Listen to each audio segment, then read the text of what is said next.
Well, student, today I am going to discuss with you with new chapter, General Principle and Isolation of Metals. This chapter carry only 3 marks, बेटा. ठीक है, ये 3 दिन में ख़त्म हो जाएगा. ठीक है, हो सकता है 2 में ख़त्म हो जाए.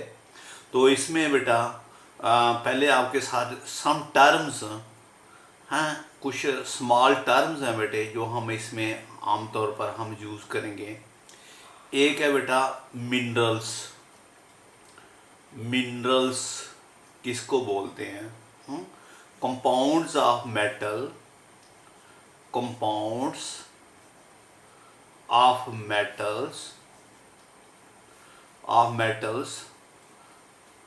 metals available from natural sources.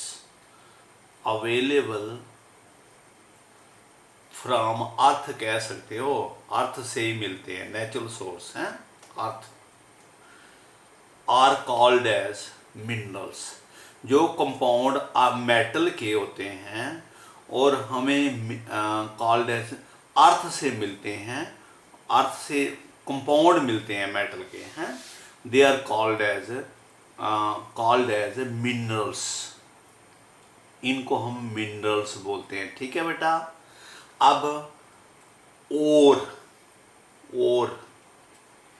A mineral, ये सारी मिनरल्स हैं. A mineral from which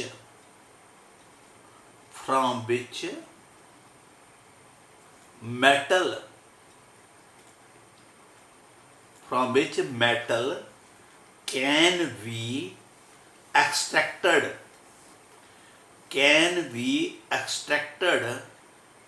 profitably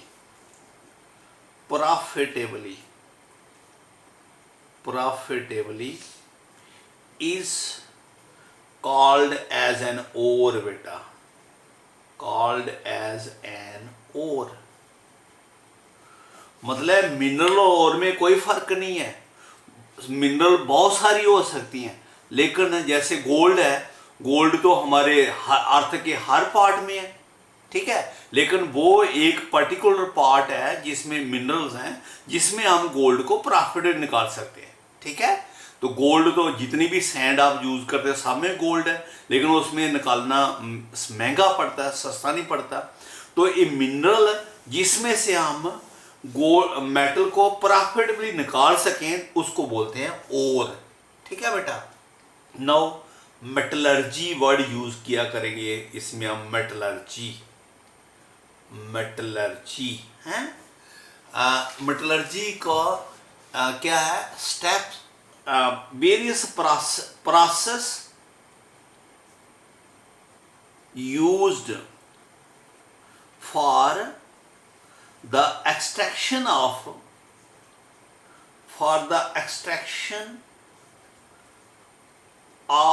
metal, used for the extraction of metal from its ores. और से कोई इतना आसान थोड़ा उसको निकालना, बहुत सारे प्रोसेस लगते हैं. Process used for extraction of metal from its ore is called as metallurgy. बेटा इसको हम मेटलर्जी बोलते हैं. Okay. Now various steps of metallurgy.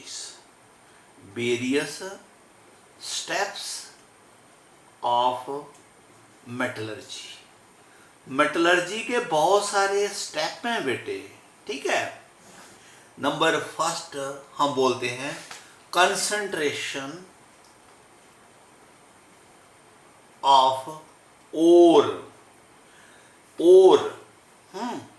Concentration of ore यानी कि जब आपको ओर मिलती है तो वो ओर यानी कंपाउंड जो मेटल का मिलता है उसके साथ बहुत सारी इंप्योरिटी होती है. उन इंप्योरिटी को निकालने को हम बोलते हैं कंसंट्रेशन. तो इसके लिए ये वाले स्टेप लगते हैं बेटे. फॉलोइंग स्टेप्स आर इन्वॉल्व, ये वाले स्टेप इन्वॉल्व होते हैं बेटे इसमें, ठीक है। इन्वॉल्व है, following steps are involve. Number first step है बेटा crushing, crushing, hand picking, hand picking and powdering method. देखो बेटा, ये आपको इम्तिहान में एक एक टर्म की डेफिनेशन आनी है, और की एक नंबर की डेफिनेशन आ जाएगी। तो इसलिए एक एक लाइन याद करनी है इनकी, crushing, hand picking and powdering method. देखो इसको एक लाइन में लिखना, कुछ नहीं पड़ा लिखना। यानी ये और जो है ये स्टोन की फॉर्म में मिलती है, इसको क्रश करते हैं बेटा, क्रश करते हैं जैसे क्रशर लगे होते हैं ना, है बड़ा सारा स्टोन होता है, उसको स्मॉल पीसेस में कर लेते हैं। ये आपका क्रश डोर होगी, क्रश डोर। और ये जो क्रश डोर होगी, जो आपकी बीच में और होगी, उसका कलर डिफरेंट है अगर इम्प्योरिटी से, तो फिर हम उसकी हैंड पिकिंग कर लेंगे। हैंड पिकिंग यानी कि अपनी जो बीच में से जो और है उसका कलर जो है इम्प्योरिटी से डिफरेंट है। ये दो चीजें हैं इसमें, जहां पर एक है इम्प्योरिटी और दूसरा क्या है और। सपोज और का कलर अलग है और इम्प्योरिटी का कलर अलग है, तो नेचुरली आप और को हाथों से चुन के अलग कर लेंगे, इसको बोलते हैं हैंड पिकिंग। हैंड पिकिंग करके आपको और मिल गई, और को फिर हम उसकी पाउडरिंग करते हैं, पाउडरिंग है, पाउडर बनाते हैं विद स्टैंपिंग मशीन। स्टैंप होता है हथौड़ा बेटा, है स्टैंपिंग है हथौड़ा, है स्टैंपिंग मशीन होती है, उसके साथ हम उसकी स्टैंपिंग कर लेते हैं, पाउडर में बना लेते हैं उसको। तो देखो इसको कोई लंबा चौड़ा लिखना, ये दो लाइनों में खत्म कर लेगा। Stone is crushed in big jar crusher and then impurities are separated by picking with hands and ore is finally powdered with the help of stamping machine। ज्यादा से ज्यादा दो लाइनें, ये दो नहीं तो तीन बस, ठीक है। बी, अब आपने क्रश कर लिया इसको, अब है ग्रेविटी प्रोसेस। ग्रेविटी प्रोसेस, देखो बेटा ये ग्रेविटी प्रोसेस हम कई तरीकों से लगाते हैं। जैसे आप हैं सपोज घर में आपने चावल हैं उनको साफ करना है, तो चावल में फाक होती है ना पड़ी हुई, ठीक है। तो आप चावल और फाक को ऊपर से गिराएंगे तो इधर से हवा जोर से आएगी तो फाक को उड़ा के आगे ले जाएगी, चावल नीचे करेंगे। तो दो कैसे सेपरेट हो गए, क्योंकि दोनों की ग्रेविटी डिफरेंट है, समझाए। ग्रेविटी प्रोसेस, ग्रेविटी प्रोसेस लगाते हैं हम किसके लिए, for the purification of ore. अब जहां पर हम ऐसे एक प्रोसेस लगा लेते हैं, ग्रेविटी प्रोसेस इस तरह से लगा लेते हैं, ये एक रिफ, ये बहुत बड़ा एक यानी वुड का कह लो बनाया हुआ है, ठीक है।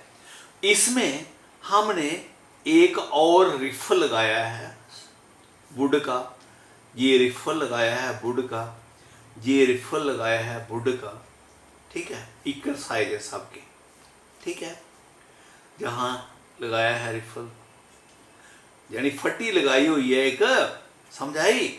ये एक वुड का है, बड़ा इसकी ब्रेड्थ ज्यादा है, और इसके ऊपर और इसको स्लोप फॉर्म में रखा हुआ है, ऐसे स्लोप फॉर्म में देख रहे जैसे रखा हुआ ऐसे।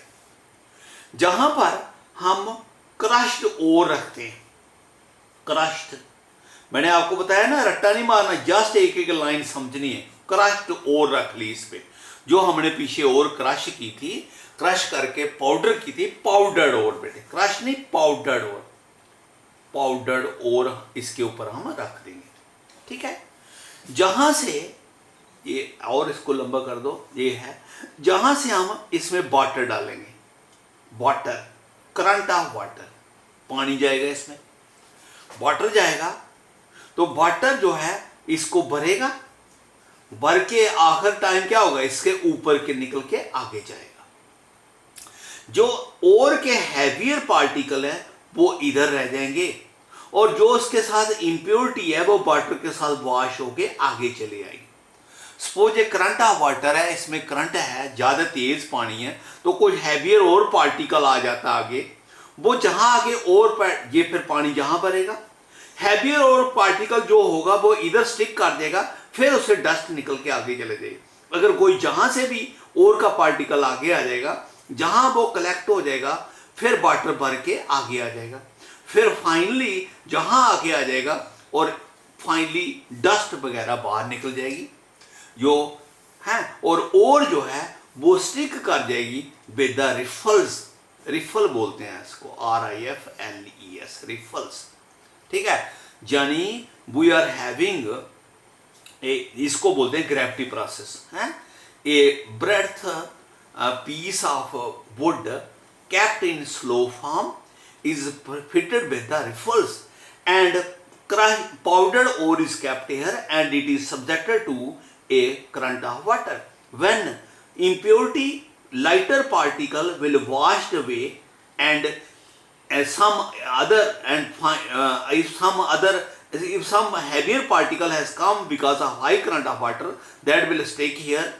Similarly, again water will go next, and again if some heavier particle will stick here, and finally stick, if heavier particle that will stick here, and finally the impurities are washed away.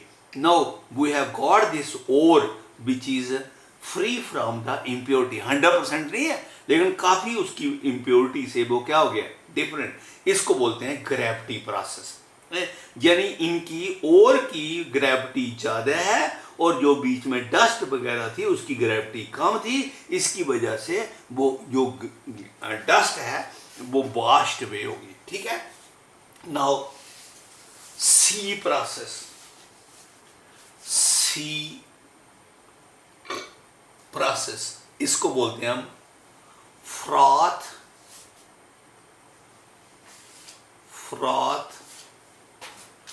Flotation process. Froth flotation process, very important। ये generally 3 number का exam में आता है, ठीक है। इसको last में करते हैं, ठीक है बेटा। ये पहले करता हूं। मैग्नेटिक आपको आसान सा करते हैं, जो आपने 11th में किया और 10th में किया। Magnetic separation process, magnetic separation process. देखो बेटा, ये हर एक प्रोसेस एक पर्टिकुलर, ये नहीं है कि एक और को प्यूरिफाई करने के लिए सभी प्रोसेस लगेंगे। No, particular process is used for a particular ore. तो ये प्रोसेस कब लगाते हैं? When ore and impurities have different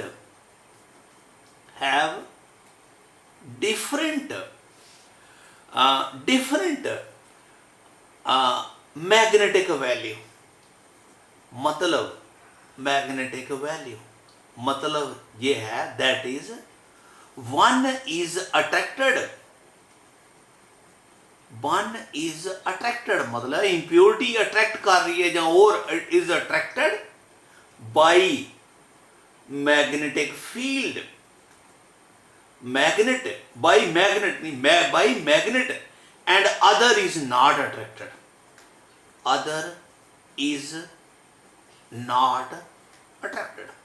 यानी एक जो है वो मैग्नेट फील्ड से अट्रैक्ट होता है और दूसरा अट्रैक्ट नहीं होता, ठीक है। इसको बोलते हैं मैग्नेटिक सेपरेशन। क्या बेटा? Very simple.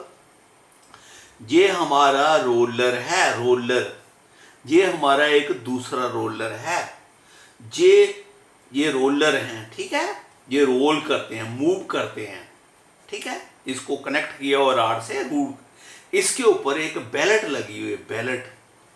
हाँ, ये बेल्ट है बेटा। जैसे कभी गांव में आटा पिसाने जाए ना, तो वो वहां मशीन लगी होती है और रोलर होते हैं, उसके ऊपर बेल्ट होती है, ठीक है। ये now this is a magnet, ये मैग्नेट है, मैग्नेट का रोलर बनाया हुआ है। ये सिंपली किसी भी मेटल का, आयरन का, सिंपल आयरन का रोलर है, और ये मैग्नेट का रोलर है, ठीक है। ये मैग्नेट है। हम ये इस साइड को मूव कर रहे हैं, जब ये जा रहा है, बेल्ट ऐसे जा रही है, ऐसे मूव करके, हाँ, ऐसे इधर से इधर निकल के जा रही है, ठीक है।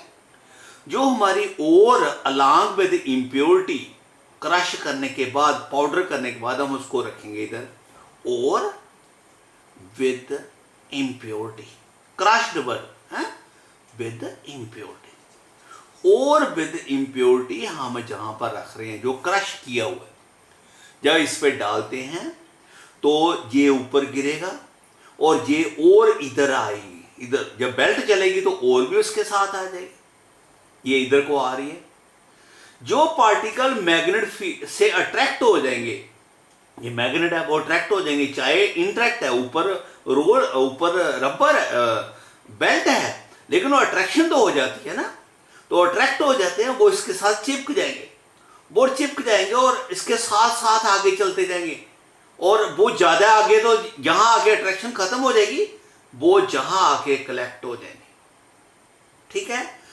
जो पार्टिकल इसके साथ अट्रैक्ट हो जाएंगे, वो इसके साथ चिपक जाएंगे, आगे चलते जाएंगे, आगे चलते जाएंगे, लेकिन आगे आके उसकी वो उसको बेल्ट तो आगे ले आएगी उसको फोर्स के साथ, अट्रैक्शन, ये फोर्स अट्रैक्शन से ज्यादा है, तो वो पार्टिकल जो हैं वो गिरेंगे इधर, और जहां पर एक हीप बन जाएगा, ढेर बन जाएगा, किसका, जो अट्रैक्ट हो रहे थे।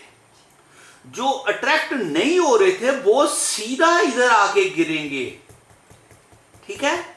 ये भी जहां पर हीप बन जाएगा, ढेर बन जाएगा, जो अट्रैक्ट नहीं हुआ, जहां पर ढेर बनेगा जो अट्रैक्ट हो गया, तो ये दो आपने इनको सेपरेट कर लिया। दीज आर, अगर आपकी ओर अट्रैक्ट हो रही है तो फिर ये आपकी ओर है और ये इम्प्योरिटी है।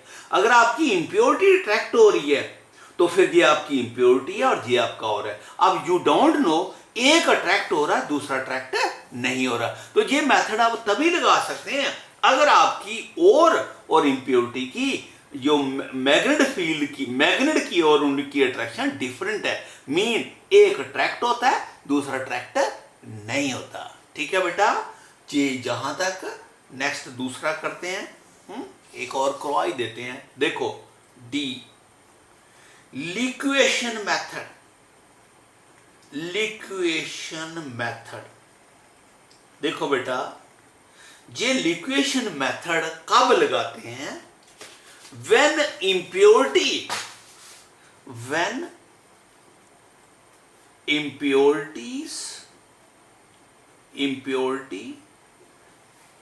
has different melting point than that of ore। बेटा, ओर का मेल्टिंग पॉइंट अलग है और इंप्योरिटी का मेल्टिंग पॉइंट अलग है। तो क्या है, ये हमारे पास एक हर्थ है बेटा। हर्थ कहते हैं बेटे हार्टेस्ट पार्ट, हमारा जो तवा होता है ना जिसमें हम रोटी पकाते हैं, वो भी हर्थ है, जिससे हर्थ, ठीक है। ये इसको हमने स्लो फॉर्म में रखा हुआ है और ये इसको ऐसे ऐसे मतलब किया हुआ है, ऐसे फिक्स, ठीक है। जहां पे एक कंटेनर रखा हुआ है, हाँ, कोई कलेक्ट करने के लिए, ठीक है। जहां पर ये ऐसे हमने ये जहां पर रखा हुआ है और प्लस इम्प्योरिटी, और प्लस इम्प्योरिटी, ठीक है। जहां पर ये सारा ये एक ही है। जब हम इसको हाथ को हीट कर रहे हैं तो अगर और का मेल्टिंग पॉइंट कम है तो वो मेल्ट कर जाएगा, और इम्प्योरिटी का मेल्टिंग पॉइंट ज्यादा है वो मेल्ट नहीं करेगा। जो मेल्ट करेगा वो फ्लो कर जाएगा नीचे, थोड़ा सा स्लोप में रखा होगा। जो मेल्ट करेगा वो नीचे करेगा है। जैसे देखो मैंने ऐसे रखा है, ऐसे तो हाथ मेरा स्लोप में है ना, स्लोप में है ना, लेकिन पेन गिर नहीं रहा। लेकिन क्या मैं पानी रखूंगा इधर तो वो तो गिर जाएगा नीचे, तो पेन नहीं गिर रहा लेकिन वाटर विल फ्लो। तो जो मेल्ट करेगा वो नीचे को आना शुरू हो जाएगा, जो मेल्ट नहीं करेगा वो इधर ही रहेगा। ठीक है, अगर आपका और मेल्ट कर जाएगा तो और मेल्ट करके नीचे आ जाएगा, इंप्योरिटी पीछे रह जाएगी। ठीक है, अगर इंप्योरिटी मेल्ट कर जाएगी तो और पीछे रहेगी, इंप्योरिटी आ जाएगी। तो ये तभी लगाते हैं अगर और इंप्योरिटी का मेल्टिंग पॉइंट डिफरेंट है। This is called liquation method. मेरी बात समझ गए, लिक्वेशन। ओके बेटा, इतना ही करते हैं। ओके।